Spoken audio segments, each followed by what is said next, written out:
Goeiedag julle.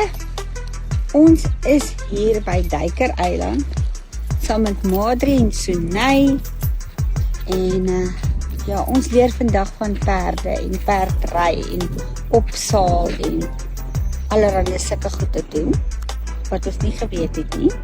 Maar hierdie twee pragtige dames het dit nou goed gedink om vir ons te wys hoe werk die ding.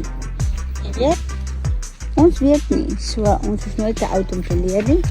Manne gaan foto's en video's neem en dan gaan ons vir julle mooi vertel wat presies hier aan die gang is. Hoekom moet julle hier na toe kom? Hoekom moet julle julle kinders inskryf om 'n bietjie meer van die perde te weet? Julle net daar aan die ander kant is die see.